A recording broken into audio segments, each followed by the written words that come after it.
Bonjour, mesdames, messieurs, ici Michel Lacroix qui vous souhaite la bienvenue à l'émission Au 19e. Cette semaine, nous vous proposons une rencontre avec un humoriste en pleine progression, excellent golfeur, Christophe Dupéré. Côté équipement, on regarde du côté des fers, on parle des fers de développement. Quels sont donc les fers les plus permissifs? À la leçon, Jean-Sébastien Légaré va nous parler de contrôle de distance, mais attention, depuis les fosses de sable. Et on a une première rencontre avec les gens d'Accès Physio. Tout ça et plus encore cette semaine à l'émission Au 19e. Au 19e, une présentation de RBC au service de votre réussite. En collaboration avec Mulligan Centre du Golf pour un nouvel élan et Accès Physio. Ayez accès à la même qualité de soins à laquelle ont droit les athlètes de haut niveau.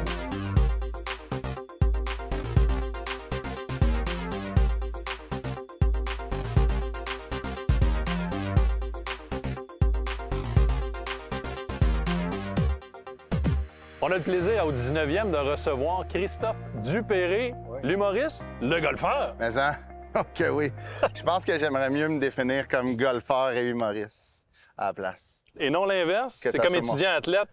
La plupart, c'est athlète-étudiant. J'aimerais, tu sais, j'adore mon métier, mais si je peux gagner ma vie du golf, ce qui est impossible. Mais il y a un côté de moi qui s'accroche. Qui t'a fait découvrir le golf, cette passion-là? Mon grand-père, excellent joueur de golf dans le coin du Bas-Saint-Laurent, Montjoli. Il jouait au Bull Rock puis au Bic. Au Bull Rock et au Bic. Ouais. Wow! C'est là que tu as commencé à jouer? Ben, la première game que j'ai joué, c'était au Bull Rock, puis on se souviendra toujours du train qui passe au milieu. Puis mon frère. Pour ceux qui sont habitués du bas du fleuve? Je pense que c'est comme au genre de 10e. Je pense qu'il y a comme un train, une rail qui passe, puis mon frère l'avait frappé. Puis j'ai fait. Pendant que le train passe? Ouais, mais tu sais, mon frère. Dans ces années-là, il était pas à sa meilleure version de lui-même. Fait qu'il a attendu que le chou-chou, puis il a frappé. Puis j'ai fait « Ah, j'adore ce sport! » J'embarque. J'embarque. Et là, au Bic, ouais. Évidemment, un parc national. Incroyable. C'est incroyable. Ça t'a permis d'apprécier la nature, j'imagine? Ouais, vraiment. Tu sais, j'ai joué une coupe de games là-bas, puis je suis revenu. Moi, je suis natif de Sainte-Thérèse. Fait que, comme, admettons, de 10 à 14 ans, j'ai joué énormément. Mais là, après, il a fallu que je prenne une décision parce que je joue au hockey, moi, compétitif. Fait que là, il fallait que je m'entraîne l'été. Fait que là, ça a écopé. Puis j'ai recommencé il y a 3 ans. Puis je pense que c'est... Ma gérante est au courant qu'il faut faire l'été notre horaire en fonction des matchs de golf. Est-ce que tu as des objectifs en tête en termes de score ou c'est plus tu veux améliorer le jeu court, la short game, le jeu long? J'aimerais ça, admettons, être capable de jouer en bas de 90 de façon pas régulière parce que je suis quand même réaliste, là, mais mettons sur 30 games dans l'année, je suis capable d'en jouer 10 en bas de 90, je serais vraiment content. Mm-hmm. Mais, et ça, c'est avec la short game essentiellement ou tu places short game, c'est pas si pire. Des fois, il y a des journées, je suis venu jouer 2 fois récemment avec Louis Morissette au Mirage, puis poter de même, c'était un crime. C'était dégueulasse, j'ai jamais vu ça de ma vie. L'avantage au niveau du putting, c'est que tu n'as pas besoin d'aptitudes prolifiques pour pouvoir améliorer. Là. C'est un sens. La lecture aussi, des fois, je prends pas le temps. Je suis tellement énervé d'être en 2 sur le green. Je suis comme, OK, on y va. Puis là, ça finit avec un double. Puis là, j'ai le goût de... Fait que là, est-ce que tu as un handicap d'environ de combien? Moi, je pense que j'ai un handicap d'environ entre 18 puis 20, mettons. Je suis capable de jouer 92, souvent 90. On joue avec, tu sais, comme J'ai joué une game cette année, je sais pas ce qui s'est passé. J'ai joué 82, tout marchait bien. C'était un miracle. Mon père était là, il était tellement fier de son fils. T'es rejoué la semaine d'après, j'ai joué 98. T'as vu la déception dans ses yeux, il a fait « c'est un miracle, cette affaire-là. » Puis c'est super le fun. Es-tu capable de faire... Est-ce qu'il y a un lien, un parallèle à faire entre performer sur scène et performer sur le terrain de golf? Y a-t-il quelque chose que tu peux appliquer de ton métier, d'amener ça sur le... Oui, quand même, admettons. Tu sais, comme moi, en ce moment, je suis en rodage. Puis le rodage, des fois, il y a des choses qui marchent pas. Il y a des jokes qui marchent pas. Puis moi, dans ma tête, c'était super, mais toi, tu viens me voir. Puis là, t'es comme, ah ouais, je pense que c'était juste dans ta tête. Puis il y a comme un reset après cette joke-là qu'il faut faire parce que j'en ai plein d'autres. Et ce que j'aime du golf, c'est que s'il y a un trou qui marche pas, c'est vraiment plus facile à dire qu'à faire. Mais tu sais, il faut recommencer à chaque trou. Puis c'est un peu ça. Tu sais, si j'ai une joke qui marche pas, que moi, je pensais incroyable, faut que je recommence parce que j'ai 1 heure encore à faire. Ce qui aide à développer ce mindset-là, c'est de jouer match-play. Oui. Fait que si avec Phil Roy, tu peux jouer match-play, bien, si tu t'écrases, entre guillemets, sur un trou, bien, tu le sais que tu as juste perdu le trou. Des fois, ça en fait, aider. il faudrait juste que je commence à parier avec Phil tout le temps. Je serais riche, là. Il faudrait qu'il réhypothèque. Des objectifs en termes de parcours de golf que tu aimerais visiter au Québec? J'en ai fait des beaux cette année. J'ai vraiment été chanceux. J'ai été invité à des places. Mirage, je suis venu presque 7-8 fois cette année. J'aime beaucoup. Explorer aussi plus l'anneau d'hier. Je suis pas là encore vraiment. Joliette, Montcalm, il y a des beaux terrains. Montcalm, Saint-Jean-de-Mata. Oui. Je l'ai pas joué encore. Pour vrai, on est tellement chanceux au Québec. J'ai des amis qui voyagent pour le golf, puis je sais que ça s'en vient. C'est un manque de temps, là, mais l'été, on est tellement bien ici, là, la qualité des golfs. Là. Les surintendants puis les staffs de terrain de golf font tellement une belle job. Là. C'est beau à voir le Québec au golf. Entre-temps, on te souhaite une bonne saison avec du temps de qualité. Ah, merci. Merci beaucoup. Christophe. Salut. Question piège cette semaine, Émilie. On parle du CJ Cup de Byron Nelson, un tournoi légendaire sur le circuit PGA Tour. Et je vais faire une petite parenthèse. Imaginez-vous qu'en 55 ans, on a amassé pour les œuvres de charité quelque chose comme 185 millions de dollars dans le cadre de ce tournoi. C'est vraiment exceptionnel. Oui, cet argent qui a été versé à l'Institut Momentus. D'ailleurs, ça en fait l'événement du circuit PGA Tour qui a amassé le plus de sous pour une œuvre de charité. Alors, notre question quiz de la semaine, elle sera évidemment sur le CJ Cup Byron Nelson. Vrai ou faux, le champion en titre de la CJ Cup Byron Nelson est un golfeur canadien? La réponse après la pause.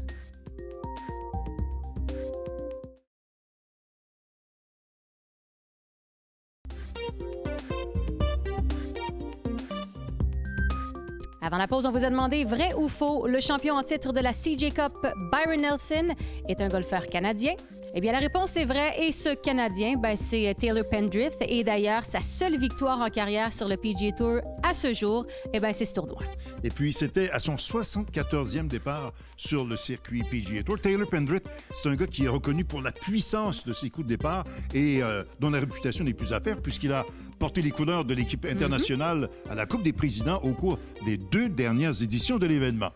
Mulligan Centre du Golf présente la capsule équipement. Mulligan Centre du Golf pour un nouvel élan.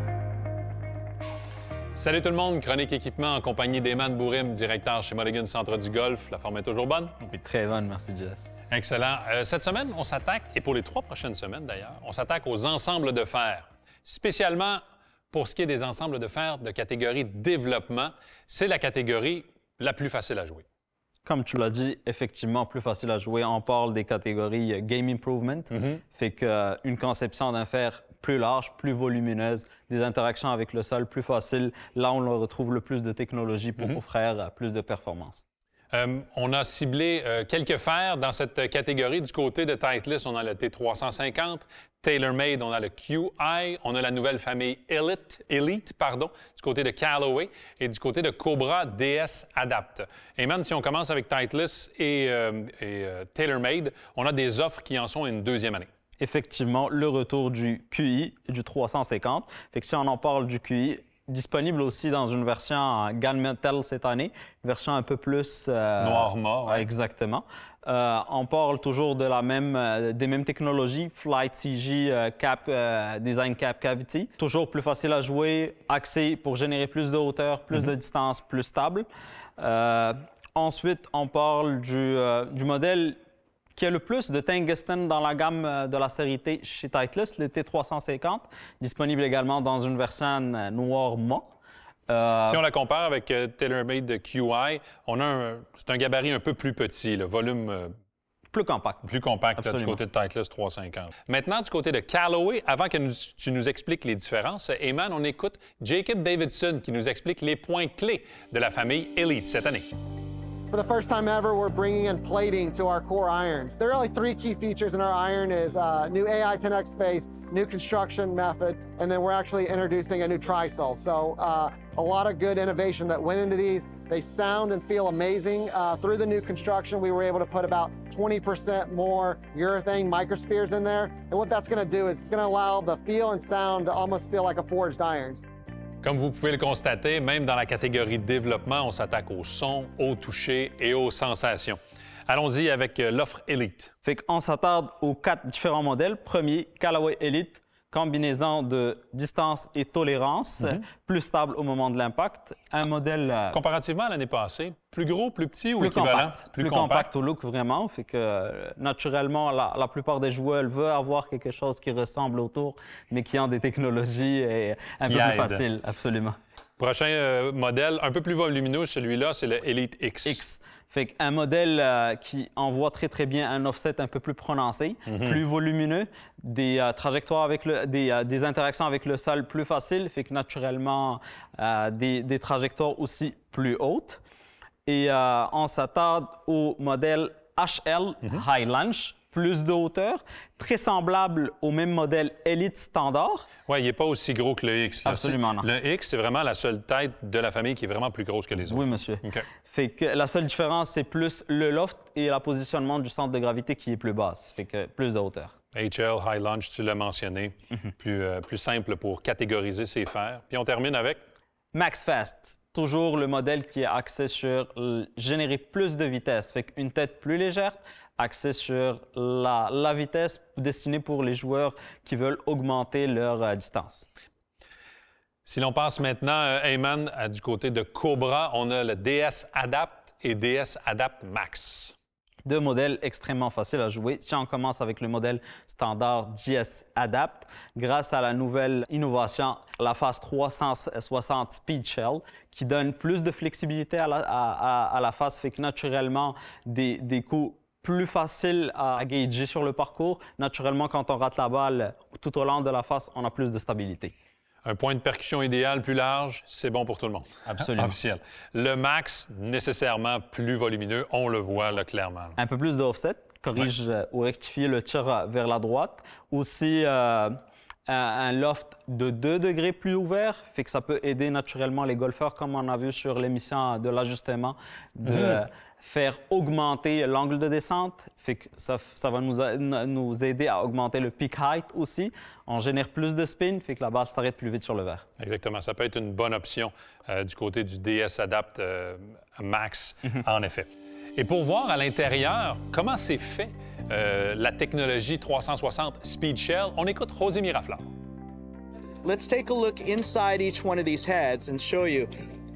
Each one of these heads features a brand new face cup design, a face that is massive in size, that not only covers the front of the iron, but the top line, the toe, and even the heel. So everything is welded to a body that has a massive amount of weight right behind the hitting zone. We're just welding the weight on top, on the toe, and all the way to the back of the iron. So now this face flexes. That's how you're getting your speed as well. And then the weight behind here gives you the power behind that flexing. But that's the new way we do it. This is a foam. It's called Microspheres foam. We inject it into the head, and we heat it up, and it expands in all to the nooks and crannies and gives you the really soft feel that you're looking for, but you typically don't get in a hollow iron.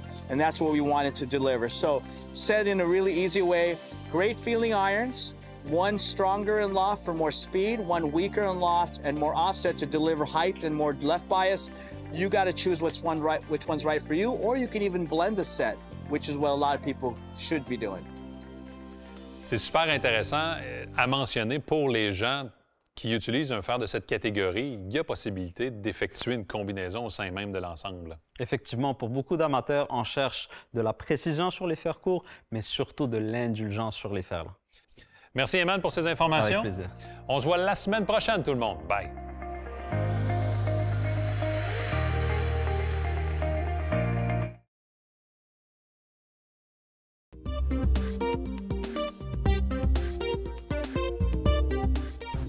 Ce conseil est une présentation de Cobra Golf.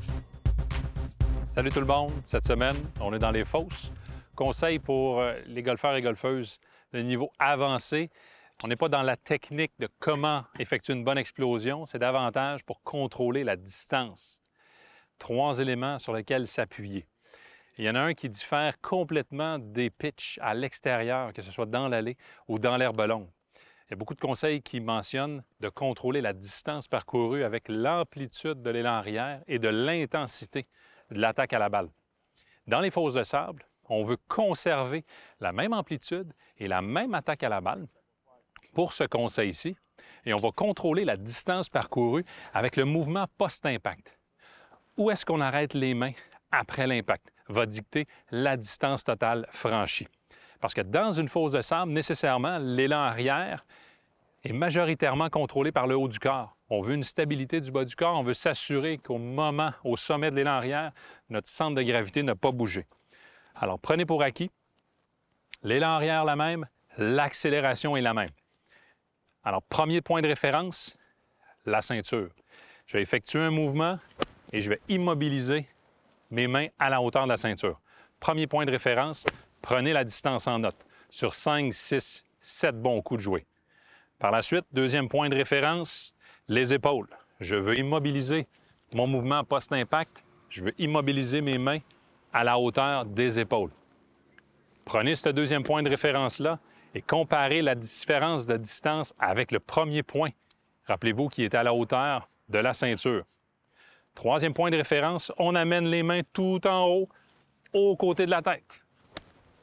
Alors, on a un troisième point de référence qui devrait nous donner davantage de distance. Et toujours avec la même amplitude, la même accélération. Ça, c'est le premier point. Et c'est un point, ce que j'appelle dynamique. On y pense durant le mouvement. Les deux autres points sont de mesure statique, c'est-à-dire que vous vous placez en fonction de et vous n'avez plus à y penser. La première, c'est l'ouverture de la tête de bâton. Alors, le premier exercice pour immobiliser les mains aux différents secteurs, que ce soit la ceinture, les épaules ou la tête, conservez une face de bâton bien droite. Les rainures pointent à midi. Et tentez une deuxième expérience avec le bâton, avec les rainures pointant à 1 heure tout ou plus. Dites-vous que si vos rainures pointent à 1 heure, c'est 30 degrés d'ouverture. Ça se résulte en à peu près 15 degrés de plus que votre wedge. Donc, si vous avez un 60 degrés, dites-vous que c'est rendu 75 degrés. Vous n'avez pas besoin d'ouvrir plus que ça.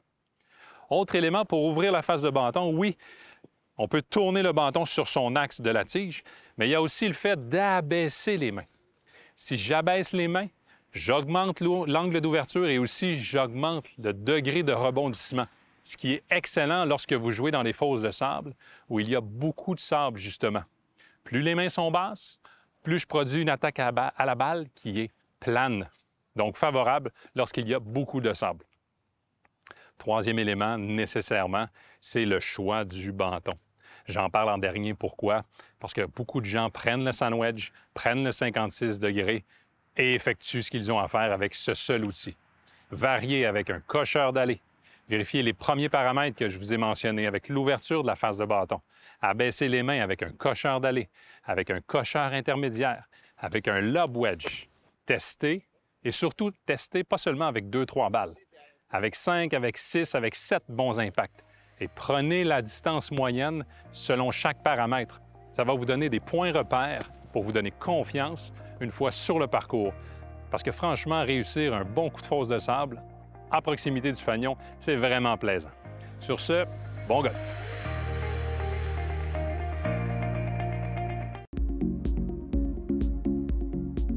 La chronique Physiothérapie est une présentation d'Accès Physio, médecine du sport. Ayez accès à la même qualité de soins que les athlètes de haut niveau. Chronique Accès Physio en compagnie de Raphaël Diotte, physiothérapeute associé chez Accès Physio. Raphaël, le sujet de cette semaine pour la chronique, la rotation. Ça a l'air très global et d'entrée de jeu, les gens vont penser à que la rotation des épaules, mais c'est beaucoup plus que ça. Ah, tout à fait, Jean-Sébastien, tu l'as bien dit. La rotation, c'est le mouvement principal, le mouvement primordial dans l'élan du golf. Puis on peut le décortiquer en 3 zones majeures. Premièrement, la région thoracique, le haut du tronc ici. Ensuite, on va aller chercher de la rotation au niveau du bassin, du bas du dos, la région lombaire. Finalement, au niveau des hanches. Puis tout ça, c'est sans compter un petit peu de rotation qu'on va nécessiter au niveau des genoux, des chevilles, et même au niveau du cou, qui, lui, va à l'encontre du sens de rotation du reste du corps. Avant de parler des blessures concernant l'une de ces rotations-là, c'est important de parler de l'équilibre performance-précision. Oui, tout à fait. En termes de performance, c'est sûr que d'avoir une amplitude complète, le maximum de rotation possible et bien équilibré à travers les 3 zones va nous permettre d'aller chercher un gain de vitesse, un gain de puissance et donc de la distance dans nos coups. En termes de précision, encore là, le concept d'équilibre entre ces trois zones-là est primordial. Quand il y a une zone qui va manquer de mobilité, on va définitivement aller essayer de le compenser ailleurs, ce qui va ultimement nous amener une mauvaise adresse là, à la balle.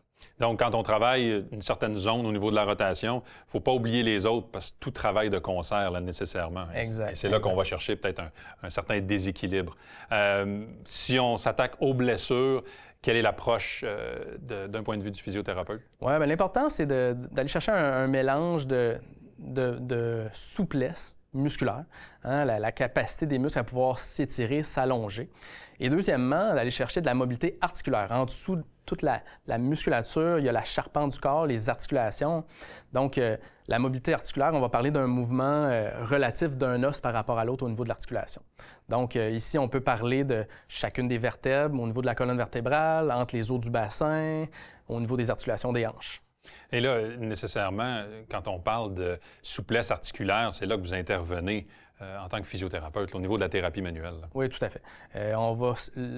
La thérapie manuelle va être un outil très puissant au niveau des gains de mobilité articulaire. Hein. Le physiothérapeute va aller mettre ses mains au niveau des articulations, travailler des petits glissements dans des axes très spécifiques. Puis je mentionnerai également la nécessité de la thérapie manuelle pour pouvoir travailler un segment spécifique. Ça va être difficile par soi-même en exercice d'être précis à, par exemple, une vertèbre en particulier qui manque de rotation. C'est là que le physiothérapeute va pouvoir intervenir puis être très spécifique à ce niveau-là.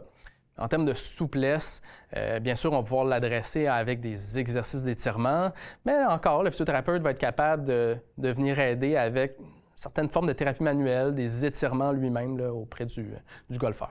Et règle générale, un bon étirement, c'est combien de secondes? Il me semble que c'est une question classique. Oui, bien, on parle généralement d'un 20 à 30 secondes. Est-ce qu'il faut que ce soit statique nécessairement ou ça dépend vraiment de chaque individu? Quand on parle de souplesse musculaire, c'est plus un étirement statique.